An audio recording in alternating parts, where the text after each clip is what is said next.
But you know what? We should do that. We should also make sure that we protect our permanent fund. It is probably one of the most remarkable things that has been done in this state, and treat it for what it is. It is a remarkable asset. That being said, this state is better poised than any other state to meet this challenge. This state has rare metals that can be mined that are needed by China, by India. We should be exporting. The uranium that is in our state is the second to the highest grade in all of the world, and it's sitting in our ground. We actually have a buffer.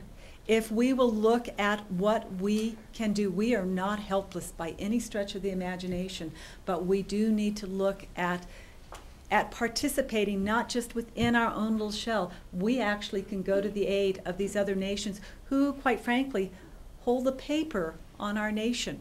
I think in that part we can create a balance. And there is one other thing that I will tell you as I think about the ICE side, the very conservative side. I truly, truly worry when we sell water rights to foreign countries. And I think we should not do that. Sustain us first. Okay,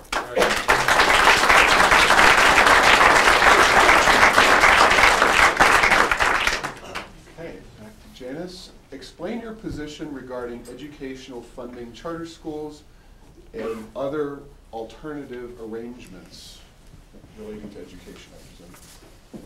Cool. I'll try not to get too upset here. Let me start with the charter school. Well, let me just start at the beginning. Our schools are failing.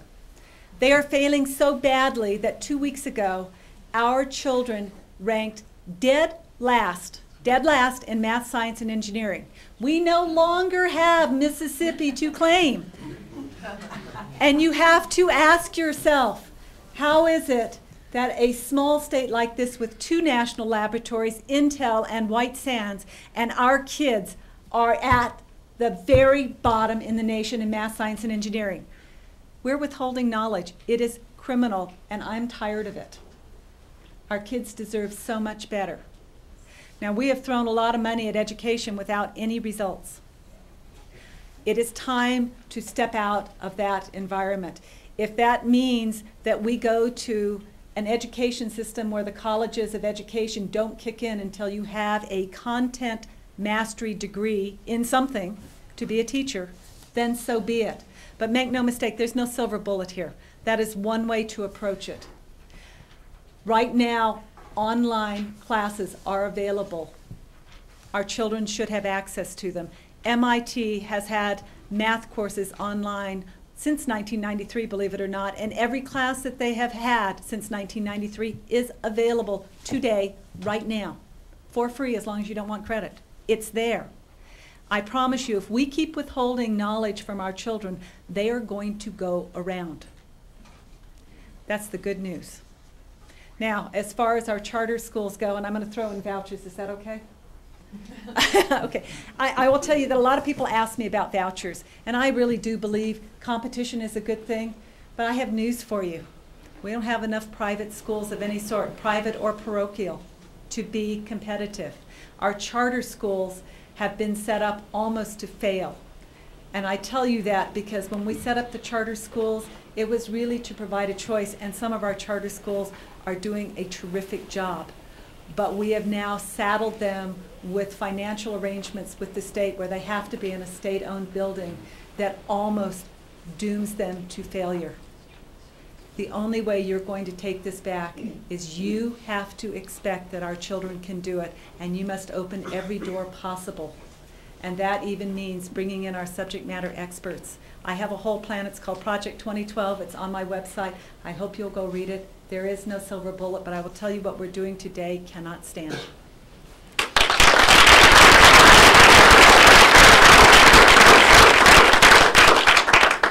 Education is actually one of my, I think, most important issues on this campaign, and I've talked about it really everywhere I've gone around the state. Yes, we probably spend more than 40 other states in the United States on public education per student. In some districts, up to $14,000 per student. Yes, we are now at the very bottom in terms of graduation rates.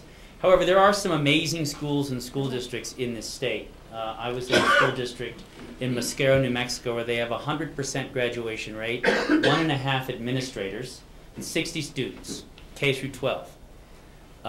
There are districts like that in the state, but they're districts where families are involved, largely with their kids, and those families promote a very strong work ethic with those kids. I sit on the board of the State Charter School Association Coalition Board, and you may be interested to know that there are today 4,000 children who are waiting to get into charter schools that don't exist because of the restrictions that Janice just described. And so I'm a very strong advocate of loosening those restrictions and allowing choice and more charter schools to grow within New Mexico. Most people may not be aware, but charter schools are also public schools. And they've only gotten sexy these days, really, in this country because Obama was talking about them on his campaign. And yet there are restrictions in the administration's new education policy on charter schools. I'm a firm believer in choice in education, and I think that vouchers are an option. I was involved when Gary Johnson was governor in getting an organization called Educate New Mexico started in New Mexico. In 10 years, they've put 1,500 students, all privately funded, through private schools, whether they be parochial schools, military schools, or other private institutions.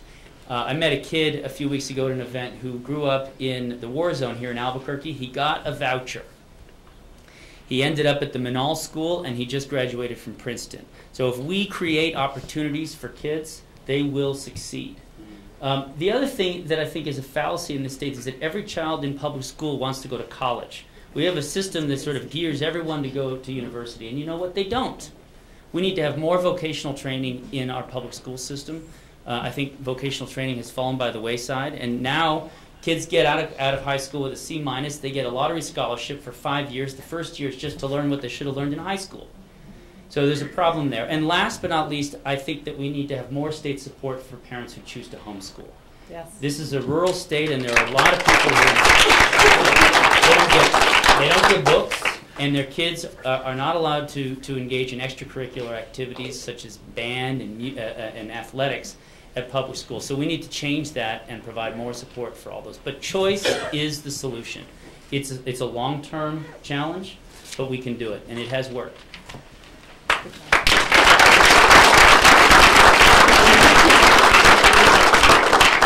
Just to clarify, I think I met the same young man, and it was a privately financed voucher. They're all privately financed, that's We're called right. Educate New Mexico. That's right. Right.